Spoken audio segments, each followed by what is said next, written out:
Morning. ഇന്നത്തെ current affairs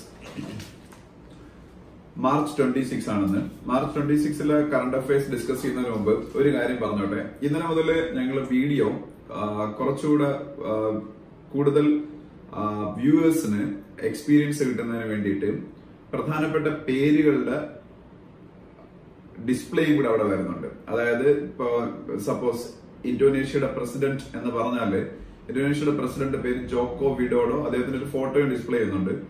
പക്ഷെ അത് ആദ്യമായി അങ്ങനെ ചെയ്തതുകൊണ്ട് വീഡിയോ എഡിറ്റ് ചെയ്ത ആൾക്കാർക്ക് ചില മിസ്റ്റേക്സ് സ്പെല്ലിങ്ങിലൊക്കെ പറ്റിയിട്ടുണ്ട്. സുൽത്താൻ അസ്ലം ഷാ കപ്പ് എന്ന് പറയുന്ന മലേഷ്യയിലെ ടൂർണമെന്റിന്റെ പേരൊക്കെ നമ്മൾ അതിൽ ഡിസ്പ്ലേ കാണിച്ചപ്പോൾ സുൽത്താൻ അസ്ലം ഷാ കപ്പ് എന്നായി. അത് ഞാൻ പിന്നീടാണ് ശ്രദ്ധിച്ചത്.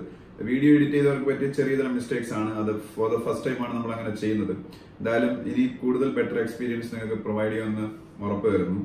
അപ്പൊ അത് ഒരു കൂടുതൽ അത് നിങ്ങളുടെ മനസ്സിൽ മെമ്മറിയിൽ ഇത് തങ്ങി നിൽക്കുന്നതിന് വേണ്ടിയാണ് ഇങ്ങനെ ചെയ്യുന്നത്. ഇമേജസും എല്ലാം കൂടുതൽ പ്രൊവൈഡ് ചെയ്യുന്നത്. അപ്പൊ കൂടുതൽ നല്ലൊരു വിഷ്വൽ എക്സ്പീരിയൻസ് നമ്മളുടെ യൂട്യൂബ് വീഡിയോ ക്ലാസ്സസിൽ വ്യൂവേഴ്സിന് കിട്ടും എന്ന് എൻഷുർ ചെയ്യാം. Thank you for viewing my videos. എന്നിട്ട് ഞാൻ ഇന്നത്തെ കറണ്ട് അഫയേഴ്സിലേക്ക് പോവുകയാണ്. അപ്പോ സുനിൽ അറോറ, അശോക് ലവാസ, സുശീൽ ചന്ദ്ര, ഈ 3 പേര് നമ്മൾ അറിഞ്ഞിരിക്കണം. സുനിൽ അറോറ ഇന്ത്യയുടെ ചീഫ് ഇലക്ഷൻ കമ്മീഷണർ. സുനിൽ അറോറയാണ് ഇന്ത്യയുടെ ചീഫ് ഇലക്ഷൻ കമ്മീഷണർ.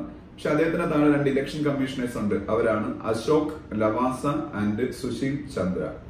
അത് അറിഞ്ഞിരിക്കുക. പിന്നെ വേറെ പ്രധാനപ്പെട്ട ഒരു ന്യൂസ് ഉള്ളതെന്ന് വെച്ചാൽ ഇന്ത്യയിലെ ഏറ്റവും പ്രധാനപ്പെട്ട എയർലൈനുകളിൽ ഒരെണ്ണമായ ജെറ്റ് എയർവേസ് വലിയ പ്രോബ്ലംസിലാണ്. 6000 കോടി രൂപയിൽ കൂടുതൽ കടത്തിലാണ്. ബാങ്കുകൾക്ക് പൈസ തിരിച്ചടയ്ക്കാൻ പറ്റുന്നില്ല. പൈലറ്റ്മാര് ആ കമ്പനിയിൽ നിന്ന് എക്സിറ്റ് ആയി പോകുന്നു. ഇങ്ങനെ കുറെ പ്രോബ്ലംസ് ഉണ്ട്. അപ്പൊ ഈ ജെറ്റ് എയർവേസ് ഇപ്പോ അവരെ കമ്പനിയിലെ പ്രോബ്ലംസ് സോൾവ് ചെയ്യുന്നതിന്റെ ഭാഗമായിട്ട് ബാങ്കുകൾ ഒരു റെസൊല്യൂഷൻ പ്ലാൻ കൊണ്ടുവന്നിരിക്കുകയാണ്. അതിന്റെ ഭാഗമായിട്ട് ജെറ്റ് എയർവേസിന്റെ ഫൗണ്ടറും അതിന്റെ ചെയർമാനുമായ നരേഷ് ഗോയൽ അതിന്റെ ചെയർമാൻ സ്ഥാനത്ത് നിന്ന് റിസൈൻ ചെയ്തു എന്നൊരു ന്യൂസാണ് ഹിന്ദുവിന്റെ ഫ്രണ്ട് പേജിലെ മറ്റൊരു ന്യൂസ്. നരേഷ് ഗോയൽ അപ്പം ജെറ്റ് എയർവേസിന്റെ 25 ഇയേഴ്സ് ആയിട്ട് ജെറ്റ് എയർവേസിന്റെ ചെയർമാൻ ആയിരുന്നു അദ്ദേഹം. അപ്പോൾ അദ്ദേഹം ജെറ്റ് എയർവേസ് ചെയർമാൻ സ്ഥാനം റിസൈൻ ചെയ്തിരിക്കുകയാണ്. അതാണ് മറ്റൊരു ന്യൂസ് എന്ന് പറഞ്ഞ ഫ്രണ്ട് പേജില്. ഇനി ബാക്ക് പേജിലേക്ക് പോകുമ്പോൾ ആപ്പിളിന്റെ സിഇഒ ടിം കുക്കിന്റെ ഒരു ഫോട്ടോ ഉണ്ട്. ആപ്പിളിന്റെ സിഇഒ ആണ് ടിം കുക്ക്. ആപ്പിൾ വേൾഡിലെ മോസ്റ്റ് വാല്യുബിൾ കമ്പനിയാണ്. അതാണ് മറ്റൊരു ന്യൂസ്. പിന്നെ ചന്ദ്രയാൻ 2 ഇന്ത്യയുടെ 2ാമത് ചന്ദ്രയാൻ മിഷൻ അല്ലെങ്കിൽ 2ാമത് മൂൺ മിഷൻ ചന്ദ്രയാൻ 2 അടുത്ത മാസം ടേക്ക് ഓഫ് ചെയ്യാണ്. അതിൽ നാസയുടെ ചില ഇൻസ്ട്രുമെന്റ്സും ഇന്ത്യയുടെ ചന്ദ്രയാൻ മിഷൻ ചന്ദ്രയാൻ 2 പേലോഡായിട്ട് ഉണ്ടായിരിക്കും എന്നൊരു ന്യൂസ് ഉണ്ട്. അപ്പോ അതാണ് ബാക്ക് പേജിലെ മറ്റൊരു ന്യൂസ്. പിന്നീട് സ്പോർട്സ് പേജിലേക്ക് പോകുമ്പോൾ ഇന്ത്യയുടെ കോമൺവെൽത്ത് ഗെയിംസില് ഏഷ്യൻ ഗെയിംസിലൊക്കെ മെഡൽ വിൻ ചെയ്ത മനിക ബത്രയെ കുറിച്ചൊരു ന്യൂസ് ഉണ്ട്. മനിക ബത്ര, MANIKA, മനിക ബത്ര ഇന്ത്യയുടെ നമ്പർ 1 വുമൻ TT പ്ലെയർ ആണ്. ടേബിൾ ടെന്നീസ് പ്ലെയർ ആണ്. അപ്പൊ അത് കഴിഞ്ഞ് നമ്മള് അതിനടുത്ത സ്പോർട്സ് പേജിലേക്ക് പോകുമ്പോൾ IPL കുറിച്ചാണ്. അത് ഞാൻ ഇന്നലെ പറഞ്ഞു. IPL കുറിച്ച് കൂടുതൽ എഴുതിയെടുക്കാനൊന്നും ഇല്ല നമുക്കിപ്പോ. ഫൈനലി IPL ആര് വിൻ ചെയ്യുന്നു, ആരായിരിക്കും റണ്ണർ അപ്പ്, അത്രയാണ് നമുക്ക് അറിയേണ്ടത്. പക്ഷെ IPL ഇപ്പം നടക്കുന്നത് 12th എഡിഷൻ ആണ് നടന്നിരിക്കുക. IPL തുടങ്ങിയിട്ട് 12ാമത് IPL ആണ് ഇപ്പം നടന്നുകൊണ്ടിരിക്കുന്നത്, ഇന്ത്യൻ പ്രീമിയർ ലീഗ്. അത് കഴിഞ്ഞ് നമ്മൾ ബിസിനസ് പേജിലേക്ക് പോകുമ്പോൾ 13th പേജിൽ ഒബ്വിയസ്ലി അവിടുത്തെ ഏറ്റവും വലിയ ന്യൂസ് എന്ന് പറഞ്ഞാൽ ഇന്ത്യയിലെ ഒരു കാലഘട്ടത്തിൽ ഏറ്റവും നമ്പർ 1 ആയിരുന്ന ജെറ്റ് എയർവേസിന്റെ ഇന്നത്തെ അവസ്ഥയെക്കുറിച്ചും ഇപ്പം അവിടെ ഇന്നലെ ജെറ്റ് എയർവേസിൽ സംഭവിച്ച നരേഷ് ഗോയലിന്റെ ചെയർമാൻ സ്ഥാനത്തുള്ള എക്സിറ്റിനെ കുറിച്ചൊക്കെ ആയിരിക്കും. ഒരു ഹാഫ് പേജ് അതിനുവേണ്ടി ഡെഡിക്കേറ്റ് ചെയ്തിരിക്കുകയാണ്. ഇന്ന് ഇന്ത്യയിൽ ജെറ്റ് എയർവേസ് അല്ല നമ്പർ 1 എയർലൈൻ. എല്ലാവർക്കും അറിയാം ഇന്നത്തെ ഇന്ത്യയിലെ നമ്പർ 1 എയർലൈൻ ഇൻഡിഗോ ആണ്. ഇൻഡിഗോ എയർലൈൻസ് ആണ് ഇന്ത്യയിലെ ഇന്നത്തെ നമ്പർ 1 എയർലൈൻ. അത് കഴിഞ്ഞ് താഴോട്ട് വരുമ്പോൾ ഇൻജതി ശ്രീനിവാസ് എന്നൊരു പേരുണ്ട്. ഇൻജതി INJETI ഇൻജതി ശ്രീനിവാസ് SRINIVAS. ഇൻജതി ശ്രീനിവാസ് ആരാണെന്ന് വെച്ചാൽ ഇന്ത്യയുടെ കോർപ്പറേറ്റ് അഫയേഴ്സ് സെക്രട്ടറിയാണ്. ഇന്ത്യയുടെ കോർപ്പറേറ്റ് അഫയേഴ്സ് സെക്രട്ടറിയാണ് ഇൻജതി ശ്രീനിവാസ്. അപ്പം അത് അറിഞ്ഞിരിക്കുക. Corporate affairs secretary of India Injeti Srinivas INJETI. അത് കഴിഞ്ഞ് IL&FS എന്ന് പറയുന്ന കമ്പനിയെ കുറിച്ചൊരു ന്യൂസ് ഉണ്ട്. IL&FS ഇന്ത്യയിലെ സിസ്റ്റമാറ്റിക്കലി ഇമ്പോർട്ടന്റ് ആയിട്ടുള്ള ഒരു NBFC ആണ്. സിസ്റ്റമാറ്റിക്കലി ഇമ്പോർട്ടന്റ് ആയ ബാങ്കുകളെ കുറിച്ച് ഞാൻ പലപ്പോഴും ക്ലാസ്സിൽ പറയാറുണ്ട്. റിസർവ് ബാങ്ക് ഓഫ് ഇന്ത്യയാണ് ഇങ്ങനെയുള്ള ടൈറ്റിൽസ് ഈ ഫിനാൻഷ്യൽ സ്ഥാപനങ്ങൾക്ക് കൊടുക്കുന്നത്. സിസ്റ്റമാറ്റിക്കലി ഇമ്പോർട്ടന്റ് ബാങ്ക്സ് ഇന്ത്യയിൽ 3 ഉള്ളത്. അത് സ്റ്റേറ്റ് ബാങ്ക് ഓഫ് ഇന്ത്യ, അതുപോലെ HDFC ബാങ്ക്, അതുപോലെ ICICI ബാങ്ക്. ഈ 3 ഇന്ത്യയിലെ സിസ്റ്റമാറ്റിക്കലി ഇമ്പോർട്ടന്റ് ബാങ്ക്സ്. അതുപോലെ റിസർവ് ബാങ്ക് ഓഫ് ഇന്ത്യയുടെ അണ്ടറിലുള്ള വേറൊരു സ്ഥാപനമാണ് NBFC, non banking financial company. അപ്പൊ ഈ നോൺ ബാങ്കിങ് ഫിനാൻഷ്യൽ കമ്പനീസിൽ സിസ്റ്റമാറ്റിക്കലി ഇമ്പോർട്ടന്റ് NBFC ലോണാണ് IL&FS. പക്ഷെ അവിടെ വലിയ പ്രോബ്ലംസ് ഉണ്ട്. അത് ഒരു ക്യാഷ് സ്ട്രാപ്ഡ് കമ്പനി ആയിട്ട് മാറി കുറെ അവർക്ക് അവരുടെ ഓബ്ലിഗേഷൻസ് മീറ്റ് ചെയ്യാൻ പറ്റുന്നില്ല. അപ്പൊ ഈ IL&FSനെ രക്ഷിച്ചെടുക്കാൻ വേണ്ടി ഗവൺമെന്റ് ഒരു പുതിയ കമ്മിറ്റി അപ്പോയിന്റ് ചെയ്തു. ആ കമ്മിറ്റിയുടെ ഹെഡ് ഉദയ് കോട്ടക് ആണ്. ഉദയ് കോട്ടക് KOTAK. ഉദയ് കോട്ടക് എന്ന് പറയുന്നത് കോട്ടക് മഹീന്ദ്ര ബാങ്കിന്റെ ഫൗണ്ടറും അതിന്റെ മാനേജിംഗ് ഡയറക്ടറുമാണ് ഉദയ് കോട്ടക്. അദ്ദേഹമാണ് IL&FSനെ റിവൈവ് ചെയ്യുന്നതിന് വേണ്ടിയിട്ട് ഗവൺമെന്റ് അപ്പോയിന്റ് ചെയ്ത കമ്മിറ്റിയുടെ ഹെഡ്. അതും അറിഞ്ഞിരിക്കുക. അത് കഴിഞ്ഞ് നമ്മള് 12th പേജ് വേൾഡ് പേജിലേക്ക് പോകുമ്പോൾ ജസീന്ത ആർഡേണിന്റെ ഫോട്ടോ ഉണ്ട്. Jacinda Ardern JACINDA Jacinda Ardern ARDERN. Jacinda Ardern ന്യൂസിലാൻഡിലെ പ്രൈം മിനിസ്റ്റർ ആണ്. അത് പലതവണയായിട്ട് പറയുന്നതാണ്. കാര്യം എന്താണെന്ന് എല്ലാവർക്കും അറിയാം. ക്രൈസ്റ്റ് ചർച്ചിലെ അറ്റാക്ക് ആണ് അതിന്റെ കാരണം. അത് കഴിയുമ്പോ തായ്ലൻഡിന്റെ പ്രൈം മിനിസ്റ്ററിന്റെ ഫോട്ടോ ഉണ്ട്. തായ്ലൻഡിന്റെ പ്രൈം മിനിസ്റ്റർ ഇന്നലെ നമ്മുടെ വീഡിയോയില് അദ്ദേഹത്തിന്റെ ഫോട്ടോ ഉൾപ്പെടെ കൊടുത്തിരുന്നു. പ്രയുത് ചാൻ ഓച്ചയാണ്. പ്രയുത് ചാൻ ഓച്ച തായ്ലൻഡിന്റെ പ്രൈം മിനിസ്റ്റർ. അതുപോലെ അവിടെ തന്നെ മറ്റൊരു ന്യൂസ് എന്ന് പറഞ്ഞാല് ഗോലാൻ ഹൈറ്റ്സ് എന്ന് പറയുന്ന ഒരു സ്ഥലമുണ്ട്. Golan heights GOLAN Golan heights അല്ലെങ്കിൽ ഗോലാൻ കുന്നുകൾ എന്ന് മലയാളത്തിൽ പറയും. ഈ ഗോലാൻ ഹൈറ്റ്സ് എന്ന് പറഞ്ഞാൽ ആക്ച്വലി ഒരു വലിയ ഇപ്പോഴും ഡിസ്പ്യൂട്ടഡ് ആയിട്ടുള്ള ഒരു പ്ലേസ് ആണ്. അത് ഇസ്രായേലിന്റെതാണോ അല്ലയോ എന്ന്. കാരണം 1967 സിറിയയുമായിട്ട് ഒരു വാർ വഴിയാണ് ഗോലാൻ ഹൈറ്റ്സ് ഇസ്രായേൽ പിടിച്ചെടുത്തത്.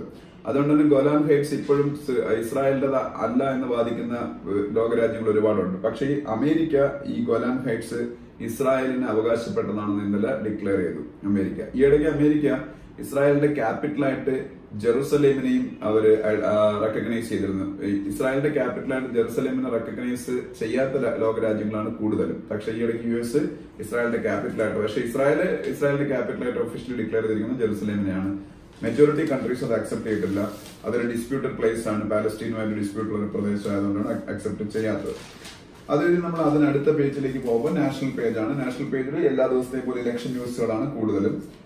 കല്യാൺ സിംഗിന്റെ പേരുണ്ട്. കല്യാൺ സിംഗ് ആരാണെന്ന് അറിഞ്ഞിരിക്കണം. രാജസ്ഥാന്റെ ഗവർണറാണ്. രാജസ്ഥാന്റെ ഗവർണർ ആണ് കല്യാൺ സിംഗ്. രാജസ്ഥാൻ എന്ന സ്റ്റേറ്റിന്റെ പ്രത്യേകത ഇന്ത്യയിലെ ഏറ്റവും വലിയ സ്റ്റേറ്റ് ആണ്. ലാർജസ്റ്റ് സ്റ്റേറ്റ് ഇൻ ഇന്ത്യ ആണ് രാജസ്ഥാൻ. രാജസ്ഥാന്റെ ചീഫ് മിനിസ്റ്റർ അശോക് ഗെഹ്ലോട്ട് ആണ്. രാജസ്ഥാന്റെ chief minister Ashok Gehlot GHLOT. രാജസ്ഥാന്റെ ഗവർണറാണ് കല്യാൺ സിംഗ്. അതുപോലെ വിജയ് രൂപാണിയുടെ പേരുണ്ട്. വിജയ് രൂപാണി ഗുജറാത്തിന്റെ ചീഫ് മിനിസ്റ്റർ ആണ്. ഗുജറാത്തിന്റെ ചീഫ് മിനിസ്റ്റർ ആണ് വിജയ് രൂപാണി. RUPANI. അത് കഴിഞ്ഞ് നമ്മൾ അതിനടുത്ത പേജിലേക്ക് പോകുമ്പോൾ എഡിറ്റോറിയൽ പേജിൽ 2 എഡിറ്റോറിയൽസ് ആണ്. ഓരോ എഡിറ്റോറിയൽ എന്താണെന്ന് നമുക്ക് പറയാം, ഡിസ്കസ് ചെയ്യാം. ഡിലേയിങ് ബാഡ് ന്യൂസ് എന്ന് പറയുന്ന എഡിറ്റോറിയലാണ് first editorial. Delaying bad news എന്ന് പറഞ്ഞ എഡിറ്റോറിയൽ എന്തിനെ കുറിച്ചാണെന്ന് വെച്ചാൽ റിസർവ് ബാങ്ക് ഓഫ് ഇന്ത്യ ഇപ്പോൾ പോസ്റ്റ്പോൺ ചെയ്തൊരു കാര്യത്തിനെ കുറിച്ചാണ്. അതുകൊണ്ട് തന്നെ ബാങ്കിങ് സെക്ടറുമായിട്ട് ബന്ധപ്പെട്ട ഒരു എഡിറ്റോറിയലാണ്. അതുകൊണ്ട് അത്യാവശ്യം ഇമ്പോർട്ടന്റ് ആണ്, എസ്പെഷ്യലി ബാങ്ക് ടെസ്റ്റ് ഒക്കെ എഴുതുന്ന ആൾക്കാർക്ക്. Reserve Bank of India postpone ചെയ്ത ഒരു സംഭവത്തിന്റെ ഇംപ്ലിമെന്റേഷൻ എന്താണെന്ന് വെച്ചാൽ ഇന്ത്യ അക്കൗണ്ടിംഗ് സ്റ്റാൻഡേർഡ്സ്, ഷോർട്ട് ഫോമിൽ IND-AS എന്ന് പറയും. IND ഒരു സ്പേസ് ഇട്ട് ക്യാപിറ്റൽ IND-AS അല്ലെങ്കിൽ Indian accounting standards. Indian accounting standards എന്ന് പറയുന്ന സംഭവം ഇന്ത്യയിലെ ബാങ്കുകൾ ഇനി മുതൽ അക്കൗണ്ടിങ്ങിലോ ഓഡിറ്റിങ്ങിലോ ഒക്കെ ഫോളോ ചെയ്യേണ്ട കുറെ നോംസ് ആയിരുന്നു. ഗ്ലോബൽ പ്രാക്ടീസുമായിട്ട് കോയിൻസൈഡ് ചെയ്യുന്ന രീതിയിൽ ഇന്ത്യയിലും ബാങ്കുകളിൽ പോലുള്ള ഫിനാൻഷ്യൽ ഇൻസ്റ്റിറ്റ്യൂഷൻസ് ഫോളോ ചെയ്യേണ്ട കുറെ അക്കൗണ്ടിംഗ് സ്റ്റാൻഡേർഡ്സ്, അതാണ് IND-AS ഇന്ത്യൻ അക്കൗണ്ടിംഗ് സ്റ്റാൻഡേർഡ്സ് എന്ന് പറയുന്നത്. പക്ഷെ അത് 2018 അതായത് കഴിഞ്ഞ വർഷം April 1 തൊട്ട് സ്റ്റാർട്ട് ചെയ്യേണ്ടതാണ്. പക്ഷേ ഈ വർഷം April 1 തൊട്ട് പോലും സ്റ്റാർട്ട് ചെയ്യാൻ പറ്റാത്തൊരവസ്ഥയാണ്. അതിന്റെ കാരണങ്ങളെ കുറിച്ചാണ് ഹിന്ദുവിലെ ഫസ്റ്റ് എഡിറ്റർ. അതിന്റെ കാരണങ്ങൾ മെയിൻ ആയിട്ടുള്ളതെന്ന് വെച്ചാൽ ഇപ്പൊ ഇന്ത്യയിൽ ഫോളോ ചെയ്യുന്നത്, ഇന്ത്യയിലെ ബാങ്കുകളിൽ ഒരു ബാഡ് ലോൺ ആയി കഴിഞ്ഞതിന് ശേഷം, അതായത് ഒരു കിട്ടാക്കടം അല്ലെങ്കിൽ നോൺ പെർഫോമിംഗ് അസറ്റ് ആയി കഴിഞ്ഞതിന് ശേഷമാണ് ഈ ഇതിനെ അവര് ഒരു ബാഡ് ലോൺ ആയിട്ട് കാണിക്കുന്നതും അതിന് വേണ്ടിയിട്ടുള്ള ക്യാപിറ്റൽ പ്രൊവിഷനിങ് നടത്തുന്നതും ഒക്കെ. പക്ഷെ ഇന്ത്യ അക്കൗണ്ടിംഗ് സ്റ്റാൻഡേർഡ്സ് ഫോളോ ചെയ്യാൻ തുടങ്ങിയ ബാങ്കുകൾക്ക് ഈ ബാഡ് ലോൺ ആകുന്നതിന് മുമ്പേ തന്നെ പിന്നീട് ഒരു ലോൺ ബാഡ് ലോൺ ആകാനുള്ള സാധ്യത കണ്ടെത്തണം. അതൊക്കെ അത്യാവശ്യം ഡിഫിക്കൽട്ട് ആണ്. കറക്റ്റ് ആയിട്ട് അത് കണ്ടെത്തി ബാഡ് ലോൺ ആകുന്നതിന് മുമ്പേ തന്നെ. എന്നിട്ട് അതിനെ നേരിടുന്നതിനുള്ള ക്യാപിറ്റൽ പ്രൊവിഷനിങ് അവർ മുമ്പേ നടത്തണം. അപ്പൊ ബാങ്കുകളുടെ പ്രോഫിറ്റബിലിറ്റി ഇത് ബാധിക്കും. കാരണം വെച്ചാൽ ബാങ്കുകൾ ലോൺ കൊടുക്കാനൊക്കെ വെച്ചിരിക്കുന്ന പൈസ എടുത്ത് ഭാവിയിൽ ചില ലോണുകൾ ബാഡ് ലോൺ ആകും എന്നുള്ള അസംഷന്റെ ബേസിൽ ഇതിനുവേണ്ടിയുള്ള ക്യാപിറ്റൽ പ്രൊവിഷനിങ് ഒക്കെ നടത്തേണ്ടി വരും. അപ്പൊ ഇത് ബാങ്കുകളുടെ പ്രോഫിറ്റബിലിറ്റി, ഓൾറെഡി ബാങ്കുകളുടെ പ്രോഫിറ്റബിലിറ്റി നന്നായിട്ട് കുറഞ്ഞിട്ടുണ്ട്, അതിന്റെ കൂടെ വീണ്ടും പ്രോഫിറ്റബിലിറ്റി കുറയാൻ കാരണമാകും. അപ്പൊ അതുകൊണ്ട് തന്നെ ഗവൺമെന്റ് പോലും ഇത് ഡിലേ ചെയ്യിക്കാനാണ് താല്പര്യപ്പെടുന്നത്. ബാങ്കുകൾക്ക് തീരെ താല്പര്യമില്ല. അത് റിസർവ് ബാങ്ക് ഓഫ് ഇന്ത്യ മനസ്സിലാക്കിയിട്ടാണ് ഈ ഇന്ത്യ അക്കൗണ്ടിംഗ് സ്റ്റാൻഡേർഡ്സ് അല്ലെങ്കിൽ ഇന്ത്യ AS എന്ന് പറയുന്ന നോംസ് കഴിഞ്ഞ വർഷം April 1 തൊട്ട് നടപ്പാവേണ്ടത് ഈ വർഷം April 1 തൊട്ട് നടപ്പാക്കാതെ പോസ്റ്റ്പോൺ ചെയ്തുകൊണ്ട് പോകുന്നു. അതിനെക്കുറിച്ച് ഡീറ്റെയിൽഡ് ആയിട്ടുള്ള ഒരു അനാലിസിസ് ആണ് ഹിന്ദുവിലെ ഫസ്റ്റ് എഡിറ്റോറിയൽ. സെക്കൻഡ് എഡിറ്റോറിയൽ എന്ന് പറഞ്ഞാൽ out of the frying pan എന്നാണ്. Out of the frying pan അത് ആക്ച്വലി ഒരു വളരെ മോസ്റ്റ് പവർഫുൾ കൺട്രിയായ US ഇലക്ഷൻ കഴിഞ്ഞ തവണ ഡൊണാൾഡ് ട്രംപ് ജയിച്ചത് റഷ്യയുടെ സഹായത്തോടു കൂടിയാണെന്ന് പിന്നീട് വലിയ ഒരു അലിഗേഷൻ ഉണ്ട്. ഹിലാരി ക്ലിന്റൺ ആയിരുന്നു നമ്മളുടെ ഇപ്പോഴത്തെ US പ്രസിഡന്റ് ട്രംപിന്റെ എതിരാളി. ഹിലാരി ക്ലിന്റൺ ജയിക്കുമെന്നാണ് അവസാനം വരെയുള്ള ഒപ്പീനിയൻ പോൾസും പറഞ്ഞത്. പക്ഷെ അവസാന നിമിഷം ട്രംപ് നാരോ മാർജിനിൽ ജയിച്ചു. അത് റഷ്യ US ഇലക്ഷനിൽ ഇടപെടലുകൾ നടത്തി എന്നാണ് വലിയൊരു അലിഗേഷൻ ഉണ്ടായത്. അപ്പൊ അതിനെക്കുറിച്ച് അവിടെ റോബർട്ട് മുള്ളർ എന്ന് പറയുന്ന ആളുടെ നേതൃത്വത്തിൽ അന്വേഷണം നടത്തി. ഇപ്പൊ ട്രംപിന് ക്ലീൻ ചിറ്റ് കൊടുത്തിരിക്കുകയാണ്. അതിനെക്കുറിച്ചാണ് സെക്കൻഡ് എഡിറ്റോറിയൽ. പക്ഷെ എന്തായാലും അത് നമുക്ക് വലിയ ആവശ്യമില്ല. ഫസ്റ്റ് എഡിറ്റോറിയൽ ഉറപ്പായിട്ടും നമുക്ക് ആവശ്യമുള്ളതാണ്. അതുകഴിഞ്ഞ് നമ്മൾ അതിനടുത്ത പേജിലേക്ക് പോകുന്നു. അവിടെയും നേഷൻ പേജ് തന്നെ. അപ്പൊ ഇന്ത്യ ചിനൂക്ക് ഹെലികോപ്റ്റേഴ്സ് ഇന്നലെ അക്വയർ ചെയ്തു. ഇന്ത്യ ചിനൂക്ക് ഹെലികോപ്റ്റേഴ്സ് വാങ്ങാൻ തീരുമാനിച്ചിരുന്നത് 2015ലാണ്. അതിന്റെ ഫസ്റ്റ് ബാച്ച് ഓഫ് ഹെലികോപ്റ്റേഴ്സ് ഇന്ത്യക്ക് ഇന്നലെ ഇന്ത്യൻ എയർഫോഴ്സിന്റെ ഭാഗമാക്കാൻ കഴിഞ്ഞു. ചിനൂക്ക് എന്ന് പറഞ്ഞ ബോയിങ് എന്ന് പറഞ്ഞ അമേരിക്കൻ കമ്പനിയുടെ ഹെലികോപ്റ്റേഴ്സ് ആണ് ചിനൂക്ക്, CHINOOK. ചിനൂക്ക് ഹെലികോപ്റ്റേഴ്സ് ബോയിങ്ങിന്റെ ആണ്, US ഹെലികോപ്റ്റേഴ്സ് ആണ്. അപ്പൊ അത് ഇന്നലെ അതിന്റെ ഫസ്റ്റ് ബാച്ച് ഇന്ത്യക്ക് ഇന്നലെ കിട്ടി. Indian air force air chief marshal BS ധനോവയാണ്. ഇന്ത്യ എയർഫോഴ്സിന്റെ ചീഫിന് എയർ ചീഫ് മാർഷൽ എന്നാണ് പറയുന്നത്. എയർ ചീഫ് മാർഷൽ BS ധനോവയാണ്. BS Dhanoa, DHANOA, BS Dhanoa. പിന്നീട് LCA എല്ലാവർക്കും അറിയാം, light combat aircraft. India develop ചെയ്ത LCA ലൈറ്റ് കോമ്പാറ്റ് എയർക്രാഫ്റ്റ് ആണ് തേജസ്. ഇന്ത്യ ഡെവലപ്പ് ചെയ്ത LCA ലൈറ്റ് കോമ്പാറ്റ് എയർക്രാഫ്റ്റ് ആണ് തേജസ് എന്ന് പറയുന്നത്. ഹിന്ദുസ്ഥാൻ എയറോനോട്ടിക്സ് ലിമിറ്റഡ് ആണ് അത് ഡെവലപ്പ് ചെയ്തത്. അത് കഴിഞ്ഞ് മറ്റൊരു ന്യൂസ് ഉള്ളത് PSLV C-45 എന്ന് പറഞ്ഞ ISROയുടെ ഒരു ലോഞ്ചിനെ കുറിച്ചാണ്. ISRO ഈ April 1 അതായത് 3-4 ദിവസം കൂടെ ഉള്ളൂ പിന്നെ ലോഞ്ച് ചെയ്യാൻ പോകുന്ന ഒരു പുതിയ പ്രോജക്റ്റ് ആണ് PSLV C-45. അതിൽ കുറെ സാറ്റലൈറ്റ്സിനെ ലോഞ്ച് ചെയ്യുന്നുണ്ട്. കുറെ സാറ്റലൈറ്റ്സ് എന്ന് പറഞ്ഞാൽ എല്ലാം ചെറിയ ചെറിയ ഫോറിൻ സാറ്റലൈറ്റ്സ് ആണ്.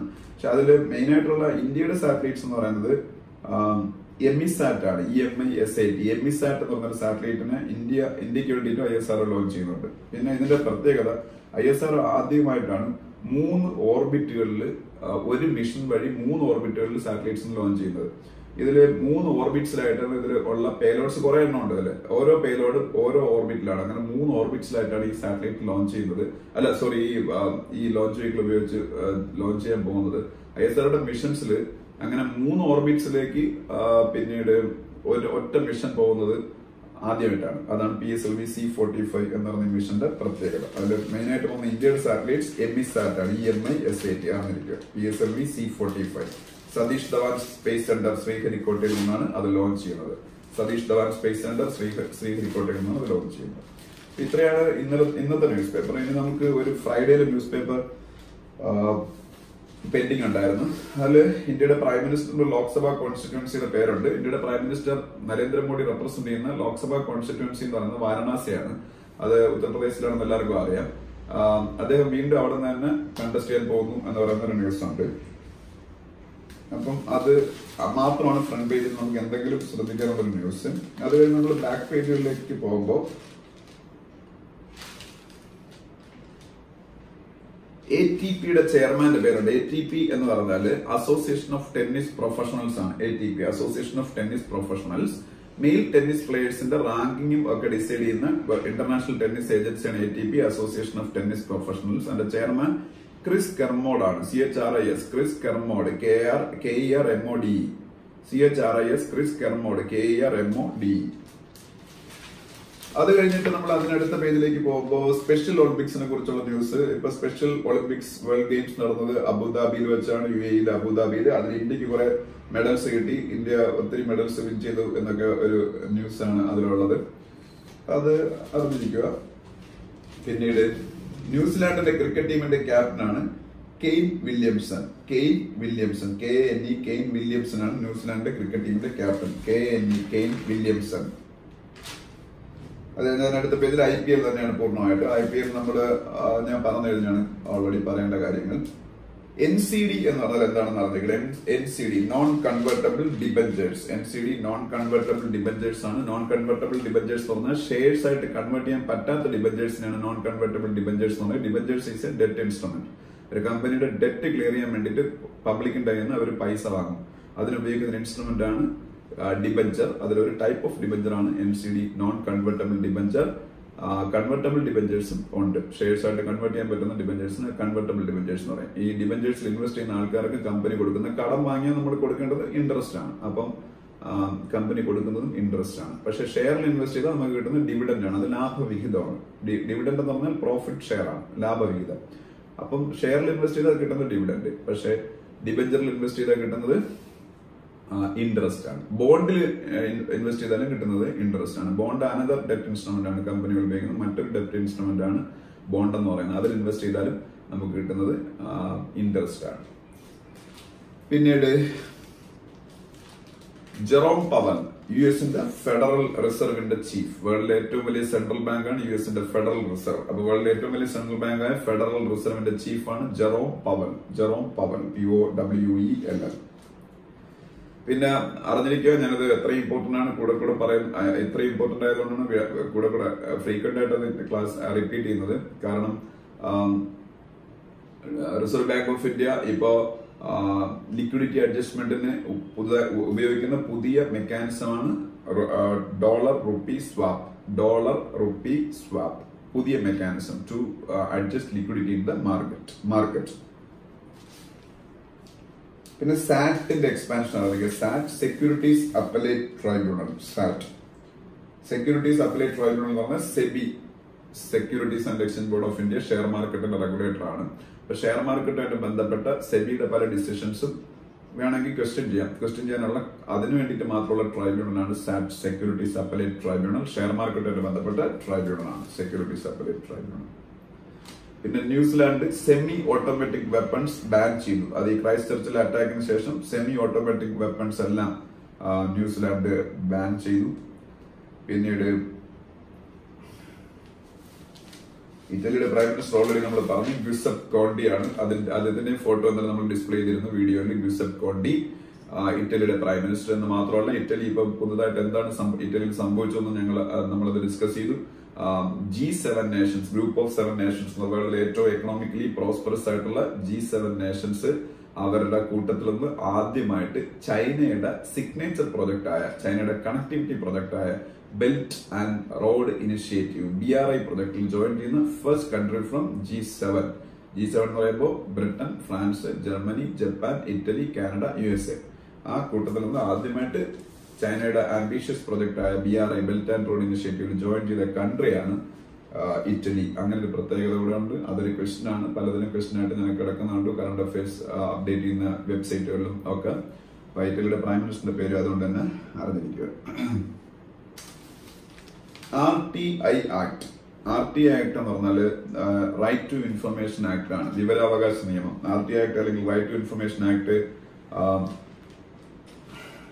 ഇന്ത്യയിലെ നിലവില് വരുന്നത് 12th October 2005 15th June 2005 പാസ്സാകും. 15th June 2005 പാസ്സായെങ്കിലും RTI act ഇന്ത്യയിൽ നിലവിൽ വരുന്നത് 12th October 2005 12th October 2005.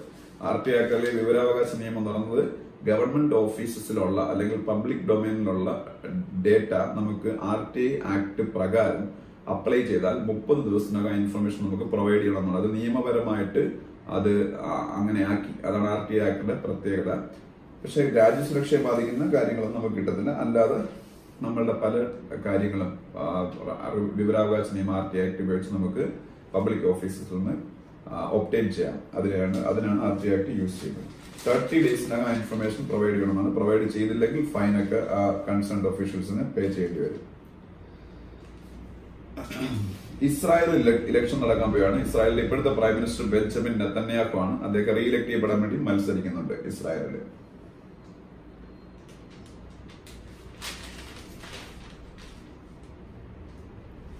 പിന്നെ എല്ലാവർക്കും അറിയാവുന്ന ഒരു അബ്രിവേഷൻ ആണ് നീറ്റ്, NEET. നീറ്റിന്റെ expansion national eligibility cum entrance test. National eligibility cum entrance test medical കോഴ്സുകളിലേക്ക് ഇന്ത്യയിലെ പ്രവേശനം കിട്ടുന്നതിന് വേണ്ടി രാജ്യവ്യാപകമായി നേഷൻ വൈഡ് ആയിട്ട് നടത്തുന്ന എൻട്രൻസ് ടെസ്റ്റ് ആണ് NEET, national eligibility cum entrance test. National eligibility cum entrance test. പക്ഷെ ഇപ്പൊ ഗവൺമെന്റ് ഓഫ് ഇന്ത്യ മറ്റൊരു കാര്യത്തിന് വേണ്ടി കൂടെ നീറ്റ് നിർബന്ധമാക്കി. ഫോറിൻ കൺട്രീസിൽ മെഡിക്കൽ കോഴ്സസ് ജോയിൻ ചെയ്യാൻ വേണ്ടിട്ട് പോകുന്ന ഇന്ത്യൻ സ്റ്റുഡൻസിന് നീറ്റ് ഇപ്പോൾ നിർബന്ധമാണ്. നീറ്റ് സ്കോർ ഉള്ളവർക്ക് മാത്രമേ പുറത്ത് പഠിക്കാൻ പോകാൻ പറ്റുള്ളൂ. അത് എന്തിനാണ് ഗവൺമെന്റ് അങ്ങനെ ചെയ്യുന്നത് വെച്ചാല്, ഒരു ക്വാളിറ്റി ഇല്ലാത്ത ആൾക്കാര്, സ്റ്റുഡൻസ് അച്ഛന്റെ അമ്മയുടെയും ക്യാഷിന്റെ ബലത്തിൽ മാത്രം ഫോറിൻ കൺട്രീസിൽ പോയി ഇത് പഠിച്ച് അങ്ങനെ ആ പ്രൊഫഷൻ സ്വീകരിക്കുന്നത് ഒരിക്കലും ആ പ്രൊഫഷനോട് അവർക്ക് നീതി പുലർത്താൻ പറ്റത്തില്ല. അപ്പൊ ഇതിലൊരു ആപ്റ്റിറ്റ്യൂഡ് ഈ കുട്ടികൾക്ക് ഉണ്ട് എന്ന് ഉറപ്പുവരുത്താൻ വേണ്ടിയിട്ടാണ് നീറ്റ് സ്കോർ വേണം എന്ന് പറയുന്നത്. അപ്പൊ ഫോറിൻ കൺട്രീസിൽ മെഡിക്കൽ കോഴ്സസ് പഠിക്കാൻ പോകണമെങ്കിലും നീറ്റ് സ്കോർ ഉണ്ടെങ്കിൽ ഇനി പറ്റുള്ളൂ. ഇത്രയാണ് ഈ ഫ്രൈഡേയിലെ ന്യൂസ് പേപ്പറിലെ ന്യൂസുകൾ. ഇനി നമുക്ക് ഒന്നിനോട് എക്കണോമിക് ടൈംസും കൂടെ ഉണ്ട്, അതും കൂടെ ഡിസ്കസ് ചെയ്യാം.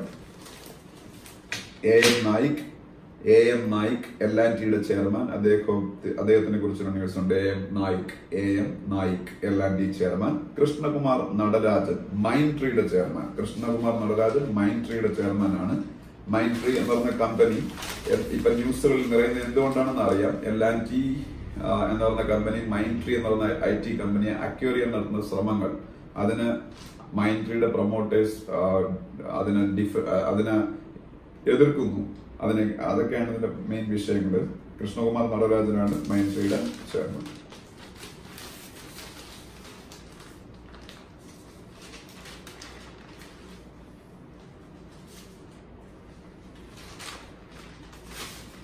ഫോൺ പേ, PHONEPE, PhonePe. Flipkart start ചെയ്ത പേയ്മെന്റ് റിലേറ്റഡ് കമ്പനിയാണ് ഫോൺ പേ എന്ന് പറയുന്നത്. ഫ്ലിപ്കാർട്ട് ആണ് ഫോൺ പേ സ്റ്റാർട്ട് ചെയ്തത്. ഫ്ലിപ്കാർട്ടിന് അക്വയർ ചെയ്ത USA കമ്പനിയാണ് വാൾമാർട്ട്. ഫ്ലിപ്കാർട്ടിന് അക്വയർ ചെയ്ത US ബേസ്ഡ് കമ്പനിയാണ് വാൾമാർട്ട്. വാൾമാർട്ടിന്റെ പ്രത്യേകത വേൾഡിലെ ഏറ്റവും വലിയ റീറ്റെയിൽ കമ്പനിയാണ്. വേൾഡിലെ ഏറ്റവും വലിയ റീറ്റെയിലിംഗ് കമ്പനിയാണ് വാൾമാർട്ട്. വേൾഡിലെ ഏറ്റവും വലിയ റീറ്റെയിലിംഗ് കമ്പനിയാണ് വാൾമാർട്ട്. പിന്നെ ഭവിഷ് അഗർവാളിനെ കുറിച്ചൊരു ന്യൂസ് ഉണ്ട് ഇന്നത്തെ എക്കണോമിക് ടൈംസിൽ. ഭവിഷ് അഗർവാൾ ഇന്ത്യയിലെ ഏറ്റവും വലിയ ടാക്സി സർവീസ് പ്രൊവൈഡറായ ഓല ക്യാബ്സിന്റെ ഫൗണ്ടറാണ്. ഇന്ത്യയിലെ ഏറ്റവും വലിയ ടാക്സി സർവീസ് പ്രൊവൈഡറായ ഓല ക്യാബ്സിന്റെ ഫൗണ്ടറാണ് ഭവിഷ് അഗർവാൾ. അപ്പൊ അദ്ദേഹത്തിനെ കുറിച്ചൊരു ന്യൂസും ഉണ്ട്. പിന്നീട്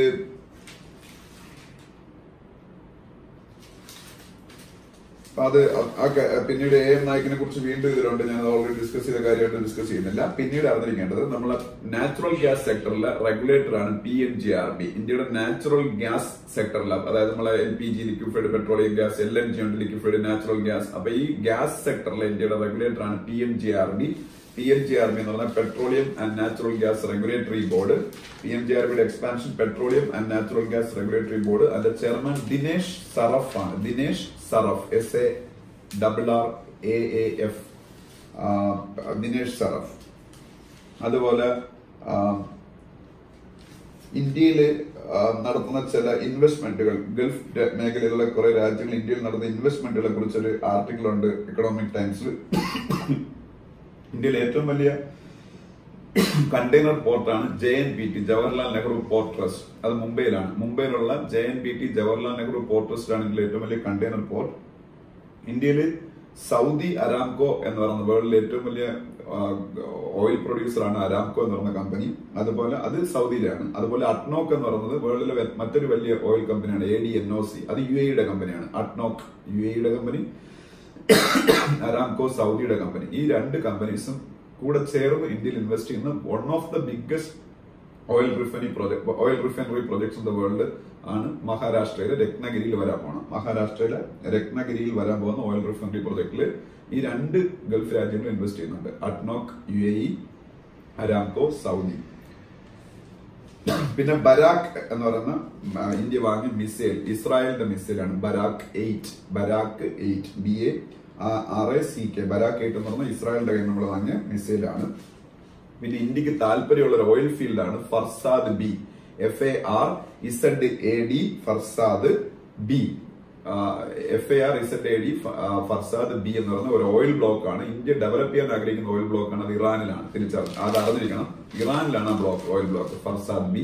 അതുപോലെ ഇറാനിൽ നമ്മൾ ഡെവലപ്പ് ചെയ്തുകൊണ്ടിരിക്കുന്ന പോർട്ടാണ് ചബഹാർ, CHABAHAR. ഇറാനിൽ നമ്മൾ ഡെവലപ്പ് ചെയ്തുകൊണ്ടിരിക്കുന്ന പോർട്ടാണ് ചബഹാർ പോർട്ട്. ഇത്രയാണ് നമ്മളുടെ ഇന്നത്തെ കറണ്ട് അഫയേഴ്സ് എന്ന് പറയുന്നത്. ഇതുവരെ ഉള്ള പെൻഡിങ് ന്യൂസ് പേപ്പേഴ്സ് എല്ലാം കഴിഞ്ഞിട്ടുണ്ട്. Thank you.